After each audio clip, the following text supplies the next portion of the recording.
ಈಗಂತೂ ಮಳೆಗಾಲ ಸ್ಟಾರ್ಟ್ ಆಯಿತು. ಕಳಲೆ ಸೀಸನ್ ಸ್ಟಾರ್ಟ್ ಆಗಿದೆ. ಕಳಲೆಯಿಂದ ಬೇರೆ ಬೇರೆ ರೀತಿಯ ಸಾಂಬಾರುಗಳನ್ನ ಪಲ್ಯಗಳನ್ನ ಮಾಡ್ತಾರೆ.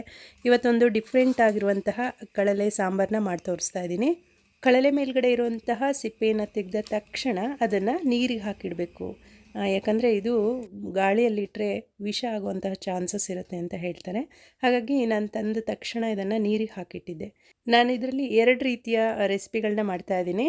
ಇದು ಸ್ವಲ್ಪ ಬಲ್ತಿದೆ. ಈ ಭಾಗನ ನಾವು ಉಪ್ಪಿನಕಾಯಿ ಮಾಡ್ಬೋದು. ಹಾಗಾಗಿ ನಾನು ಇದನ್ನು ಉಪ್ಪಿನಕಾಯಿಗೆ ಹೆಚ್ಕೊಳ್ತಾ ಇದ್ದೀನಿ. ನೋಡಿ, ಉಪ್ಪಿನಕಾಯಿಗೆ ಸ್ವಲ್ಪ ದಪ್ಪದಾಗಿ ಹೆಚ್ಕೋಬೇಕು, ತುಂಬ ಚಿಕ್ಕದಾಗೂ ಹೆಚ್ಕೊಬಾರ್ದು. ನೋಡ್ತಾ ಇರಲಿಲ್ಲ, ಈ ಸೈಜ್ನಲ್ಲಿದ್ದರೆ ಸಾಕು. ಕಳಲೆ ಕುಡಿ ಇರುತ್ತೆ, ಅಂದರೆ ಚಿಗುರು ಇರುತ್ತಲ್ವ, ಅದನ್ನು ಸಾಂಬಾರು ಅಥವಾ ಪಲ್ಯಗೆ ತುಂಬ ಚೆನ್ನಾಗಾಗತ್ತೆ. ಹಾಗಾಗಿ ಅದನ್ನು ನಾನು ಸಪ್ರೇಟಾಗಿ ಹೆಚ್ಕೊಳ್ತಾ ಇದ್ದೀನಿ. ನೋಡಿ, ಇದರಿಂದ ಸಾಂಬಾರು ಅಥವಾ ಪಲ್ಯ ಮಾಡ್ಕೋಬೋದು. ಹಾಗೆ ಇದರಿಂದ ನೋಡಿ ಉಪ್ಪಿನಕಾಯಿನ ಮಾಡ್ಕೋಬೋದು. ನೋಡಿ, ಇದನ್ನು ನಾನು ಒಂದು ದಿವಸ ನೆನೆಸಿಟ್ಟಿದ್ದೀನಿ. ಬೆಳಗ್ಗೆ ಸಂಜೆ ಇದರ ನೀರನ್ನ ಚೇಂಜ್ ಮಾಡಬೇಕು. ಯಾಕೆಂದರೆ ಇದರಲ್ಲಿ ಸ್ವಲ್ಪ ಮಟ್ಟಿಗೆ ಸೈನೈಡ್ ಅಂಶ ಇರುತ್ತಂತೆ. ಹಾಗಾಗಿ ಇದೆಲ್ಲವೂ ಹೊರಟು ಹೋಗುತ್ತೆ ಹೀಗೆ ನೆನೆಸಿ ಮಾಡೋದ್ರಿಂದ. ಇದು ಸಾಧಾರಣವಾಗಿ ಗೊತ್ತಿರುತ್ತೆ, ಕೆಲವ್ರಿಗೆ ಹೊಸದಾಗಿ ಸಾಂಬಾರು ಮಾಡೋರಿಗೆ ಗೊತ್ತಿರಲ್ಲ. ಹಾಗಾಗಿ ನಾನು ಇದನ್ನು ಡೀಟೇಲ್ಡಾಗಿ ಹೇಳ್ತಾ ಇದ್ದೀನಿ. ನೋಡಿ, ನಾನು ಕಳಲೆ ಜೊತೆಗೆ ಬೆರಕೆಯಾಗಿ ಹುರುಳಿಕಾಳು, ಅಂದರೆ ಮೊಳಕೆ ಬರಿಸಿದಂಥ ಹುರುಳಿಕಾಳು ಹಾಗೂ ಟೊಮೊಟೊ ಹಾಕಿ ಬೇಯಿಸ್ಕೊಳ್ತಾ ಇದ್ದೀನಿ. ಈಗ ಕಳಲೆ ಸಾರಿಗೆ ಮಸಾಲೆ ರೆಡಿ ಮಾಡ್ಕೊಳ್ಳೋಣ. 1-2 ಚಮಚ ಕೊಬ್ಬರಿ ಎಣ್ಣೆ ಹಾಕ್ಕೊಳ್ತಾ ಇದ್ದೀನಿ. ನೀವು ಎಣ್ಣೆ ಯಾವ್ದು ಬೇಕಾದರೂ ಹಾಕೋಬೋದು. 7-8 ಒಣಮೆಣಸಿನ್ಕಾಯಿ ಹಾಕ್ಕೊಳ್ತಾ ಇದ್ದೀನಿ. ಖಾರಕ್ಕೆ ತಕ್ಕಂತೆ ಹಾಕ್ಕೊಳ್ಳಿ. ಲೈಟಾಗಿ ಈ ರೀತಿ ಹುರ್ಕೊಳ್ಳೋಣ. 1 ಹಿಡಿ ಕೊತ್ತಂಬರಿ ಬೀಜ ಹಾಕ್ಕೊಂಡಿದ್ದೀನಿ. ಇದು ಸ್ವಲ್ಪ ಚೆನ್ನಾಗಿ ಫ್ರೈ ಆಗಲಿ. ನಾನು ಬೇಡಿಗೆ ಮೆಣಸು ಹಾಕಿರೋದ್ರಿಂದ ಸ್ವಲ್ಪ ಖಾರ ಕಡಿಮೆ ಇದೆ. ಹಾಗಾಗಿ ಅದ್ರ ಜೊತೆಗೆ ಒಂದು ಸ್ವಲ್ಪ ಜೀರಿಗೆ ಮೆಣಸಿನ್ಕಾಯಿ ಹಾಕ್ಕೊಳ್ತಾ ಇದ್ದೀನಿ. ನೀವು ಬೇಕಾದರೆ ಅದಕ್ಕೆ ಗುಂಟೂರು ಮೆಣಸಿನ್ಕಾಯಿ ಸೇರಿಸ್ಕೋಬೋದು, ಅಥವಾ ಸ್ವಲ್ಪ ಹಸಿ ಮೆಣಸಿನ್ಕಾಯಿ ಬೇಕಾದರೂ ಸೇರಿಸ್ಕೋಬೋದು. 1 ಸಣ್ಣ ಈರುಳ್ಳಿಯನ್ನು ಹೆಚ್ಚಿ ಹಾಕ್ಕೊಂಡಿದ್ದೀನಿ. ಈರುಳ್ಳಿನೂ ಸ್ವಲ್ಪ ಚೆನ್ನಾಗಿ ಫ್ರೈ ಮಾಡ್ಕೊಳ್ಳಿ. ಆಮೇಲೆ ಇದಕ್ಕೆ ತೆಂಗಿನಕಾಯಿ ಹಾಕ್ಕೊಳ್ತಾ ಇದ್ದೀನಿ. ನೋಡಿ, ಕೊಬ್ಬರಿ ಹಾಕ್ಕೊಳ್ತಾ ಇದ್ದೀನಿ ನಾನಿಲ್ಲಿ. ನೀವು ಬೇಕಾದರೆ ಇದಕ್ಕೆ ಹಸಿ ತೆಂಗಿನಕಾಯಿ ತುರಿ ಏನು ಬೇಕಾದರೂ ಹಾಕ್ಕೋಬೋದು.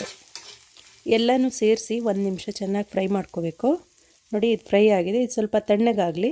ಕುಕ್ಕರಲ್ಲಿ ಟೊಮೊಟೊ ಹಾಗೆ ಮೊಳಕೆ ಹುರುಳಿಕಾಳು ಬೇಯೋಕ್ಕೆ ಹಾಕಿದ್ದು ಚೆನ್ನಾಗಿ ಬೆಂದಿದೆ. ನೋಡಿ, ಇಲ್ಲಿ ನೆನೆಸಿರುವಂತಹ ಕಳಲೆಯನ್ನು, ಇದರ ನೀರನ್ನು ಚೆನ್ನಾಗಿ ಹಿಂಡಿ ತೆಗಿಬೇಕು. ಹಾಗಾಗಿ ನಾನು ಇದರಲ್ಲಿರುವಂತಹ ನೀರನ್ನೆಲ್ಲ ಚೆನ್ನಾಗಿ ಹಿಂಡಿ ತೆಗಿತಾ ಇದ್ದೀನಿ. ಈಗಾಗಲೇ ಕಳಲೆ ರೆಸಿಪಿ 3-4 ಅಪ್ಲೋಡ್ ಮಾಡಿದ್ದೀನಿ. ನೀವು ಬೆರಕೆಯಾಗಿ ಕಳಲೆ ಜೊತೆಗೆ ಹಲಸಿನ ಬೀಜನ ಬೇಕಾದರೂ ಹಾಕ್ಕೋಬೋದು, ಅದು ಕೂಡ ತುಂಬ ಚೆನ್ನಾಗುತ್ತೆ. ಆದರೆ ಹುರುಳಿಕಾಳು ಇನ್ನೂ ತುಂಬ ಚೆನ್ನಾಗಾಗುತ್ತೆ. ನೋಡಿ, ಮೊಳಕೆ ಬರಿಸಿದ ಹುರುಳಿಕಾಳು ಬೆಂದಿದೆಯಲ್ವ, ಅದಕ್ಕೇ ನಾನಿಲ್ಲಿ ಕಳಲೆಯನ್ನು ಸೇರಿಸ್ಕೊಳ್ತಾ ಇದ್ದೀನಿ. ಹುರುಳಿಕಾಳು ಬೇಯೋದಕ್ಕೆ ತುಂಬ ಟೈಮ್ ತೊಗೊಳುತ್ತೆ. ಒಂದು 3-4 ವಿಷಲ್ನಾದರೂ ಹಾಕಿಸ್ಕೋಬೇಕು. ಹಾಗಾಗಿ ಕಳಲೆನ ಇದರ ಜೊತೆಗೆ ಹಾಕಿ ವಿಷಲ್ ಕೂಗಿಸ್ದೆ ಹಾಗೆಯೇ ಬೇಯಿಸ್ತಾ ಇದ್ದೀನಿ. 5-6 ನಿಮಿಷ ಬೆಂದರೆ ಸಾಕಾಗುತ್ತೆ. ಇದು ಬೇಯೋದ್ರೊಳಗೆ ಮಸಾಲೆ ರುಬ್ಕೊಳ್ಳೋಣ. ನೋಡಿ, ಹುರ್ಕೊಂಡಿರೋ ಮಸಾಲೆ ಎಲ್ಲ ತಣ್ಣಗಾಗಿದೆ. ಇದನ್ನೊಂದು ಮಿಕ್ಸರ್ ಜಾರ್ಗೆ ಹಾಕ್ಕೊಳ್ತಾ ಇದ್ದೀನಿ. 1/4 ಚಮಚ ಅರಿಶಿನ ಸೇರಿಸ್ಕೊಳ್ಳೋಣ. ಹಾಗೆ ಸ್ವಲ್ಪ ಅಕ್ಕಿಯನ್ನು ನೆನೆಸಿಟ್ಕೊಂಡಿದ್ದೆ. ನೋಡಿ, ಈ ಚಮಚದಲ್ಲಿ 1 ಚಮಚದಷ್ಟು ಅಕ್ಕಿನ, ನೆನೆಸಿದಂತಹ ಅಕ್ಕಿನ ಹಾಕ್ಕೊಳ್ಳೋಣ. ತುಂಬ ರುಚಿನೂ ಆಗುತ್ತೆ. ಹಾಗೆ ಕಳಲೆ ಸಾರು ಸ್ವಲ್ಪ ತೆಳು ಬರೋದ್ರಿಂದ, ಇದಕ್ಕೆ ಬೇಳೆ ಏನೂ ಹಾಕಿಲ್ವಲ್ಲ, ಹಾಗಾಗಿ ಸ್ವಲ್ಪ ತೆಳು ಆಗೋದ್ರಿಂದ ಇದು ತಿಕ್ನೆಸ್ಸು ಚೆನ್ನಾಗಿ ಬರುತ್ತೆ, ಗಟ್ಟಿಯಾಗುತ್ತೆ. ಈ ಟಿಪ್ಸು ಅಜ್ಜಿ ಹೇಳ್ಕೊಟ್ಟಿದ್ದು. ಕಳಲೆ ಸಾರಿಗೆ ಹಿಂದೆ ಎಲ್ಲ ಇದೇ ರೀತಿ ಅಕ್ಕಿನ ನೆನೆಸ್ಬಿಟ್ಟು ಹಾಕ್ತಾಯಿದ್ರು. ನೋಡಿ, ಕಳಲೆ ಚೆನ್ನಾಗಿ ಬೆಂದಿದೆ. ಇಷ್ಟು ಬೆಂದರೆ ಸಾಕಾಗುತ್ತೆ. ಕುಕ್ಕರ್ನಿಂದ ಬೇರೆ ಪಾತ್ರೆಗೆ ಹಾಕ್ಕೊಳ್ತಾ ಇದ್ದೀನಿ ಕಳಲೆನ. ಈಗ ರುಬ್ಕೊಂಡಿರೋ ಮಸಾಲೆ ಹಾಕ್ಕೊಳ್ತಾ ಇದ್ದೀನಿ. ಎಷ್ಟು ಗಟ್ಟಿ ಬೇಕೋ ಅಥವಾ ತೆಳು ಬೇಕೋ ನೋಡಿಕೊಂಡು ನೀರು ಹಾಕ್ಕೊಳ್ಬೇಕು. ನಮ್ಮನೇಲಿ ತೆಳುವಾಗಿದ್ರೇ ಇಷ್ಟಪಡೋದು ಕಳಲೆ ಸಾರು. ಹಾಗಾಗಿ ಸ್ವಲ್ಪ ತೆಳು ಮಾಡ್ಕೊಳ್ತಾ ಇದ್ದೀನಿ. ಗಟ್ಟಿ ಬೇಕು ಅನ್ನೋರು ನೀರನ್ನ ಸ್ವಲ್ಪ ಕಡಿಮೆ ಹಾಕ್ಕೊಳ್ಳಿ. ಹಾಗೆ ಉಪ್ಪು ಹಾಕ್ಕೊಳ್ತಾ ಇದ್ದೀನಿ ರುಚಿಗೆ ತಕ್ಕಷ್ಟು. ಕಳಲೆ ಬೇಯಿಸುವಾಗ ಸ್ವಲ್ಪ ಉಪ್ಪು ಹಾಕ್ಕೊಂಡಿದ್ದೆ, ಹಾಗಾಗಿ ನೋಡ್ಕೊಂಡು ಹಾಕ್ಕೊಳ್ತಾ ಇದ್ದೀನಿ. ನೋಡಿ, ಇಷ್ಟು ತೆಳು ಇದ್ದರೆ ಸಾಕನ್ಸುತ್ತೆ ನನಗೆ. ಇದು ಸ್ವಲ್ಪ ಕುದ್ದ ಮೇಲೆ ಗಟ್ಟಿಯಾಗುತ್ತೆ. ಮುಚ್ಚಳ ಮುಚ್ಚಿ ಒಂದು 3-4 ನಿಮಿಷ ಚೆನ್ನಾಗಿ ಕುದಿಸ್ತಾ ಇದ್ದೀನಿ. ನೋಡಿ, ಚೆನ್ನಾಗಿ ಕುದ್ದಿದೆ ಸಾರು. ಇದಕ್ಕೆ ಒಂದು ಒಗ್ಗರಣೆ ಹಾಕ್ಕೊಳ್ಳೋಣ. 1 ಗೆಡ್ಡೆಯಷ್ಟು ಬೆಳ್ಳುಳ್ಳಿಯನ್ನು ಈ ರೀತಿ ಚೆನ್ನಾಗಿ ಜಜ್ಕೊಳ್ತಾ ಇದ್ದೀನಿ. ಈಗ ಒಂದು ಕಳಲೆ ಸಾರಿಗೆ ಸಾಧಾರಣವಾಗಿ ಬೆಳ್ಳುಳ್ಳಿ ಒಗ್ಗರಣೆ ಕೊಟ್ಟರೆ ತುಂಬ ರುಚಿಯಾಗಿರೋದು. ಹಾಗಾಗಿ 1-2 ಚಮಚ ಕೊಬ್ಬರಿ ಎಣ್ಣೆ ಹಾಕ್ಕೊಂಡು ಸಾಸಿವೆ ಸಿಡಿಸ್ಕೊಳ್ತಾ ಇದ್ದೀನಿ. ಇದಕ್ಕೆ ಬೆಳ್ಳುಳ್ಳಿ ಹಾಕ್ಕೊಳ್ಳೋಣ. ಬೆಳ್ಳುಳ್ಳಿನ ಸ್ವಲ್ಪ ಚೆನ್ನಾಗಿ ಹುರಿದ ಮೇಲೆ ಬೆಳ್ಳುಳ್ಳಿ ನೋಡಿ ಚೆನ್ನಾಗಿ ಫ್ರೈ ಆಗಿದೆ. ಈಗ ಇದಕ್ಕೆ ಕರಿಬೇವಿನ ಎಲೆಗಳನ್ನ ಸೇರಿಸ್ಕೊಳ್ತಾ ಇದ್ದೀನಿ. ನೀವು ಬೆಳ್ಳುಳ್ಳಿ ಇಷ್ಟಪಡದೇ ಇರೋರು ಈರುಳ್ಳಿ ಬೇಕಾದರೂ ಒಗ್ಗರಣೆ ಹಾಕೋಬೋದು, ಆದರೆ ಬೆಳ್ಳುಳ್ಳಿ ಹಾಕ್ಕೊಂಡ್ರೆ ತುಂಬ ಟೇಸ್ಟಿಯಾಗಿರುತ್ತೆ.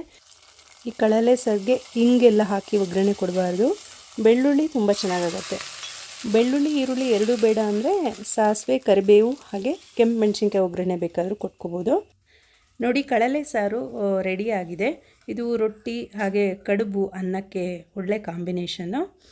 ಹಾಗೆ ಕಳಲೆ ಉಪ್ಪಿನಕಾಯಿ ಬೇಕು ಅನ್ನೋರು ಕಮೆಂಟ್ ಮಾಡಿ, ನೆಕ್ಸ್ಟ್ ವಿಡಿಯೋದಲ್ಲಿ ನಾನು ಅದನ್ನು ಕೂಡ ಹೇಳ್ಕೊಡ್ತೀನಿ.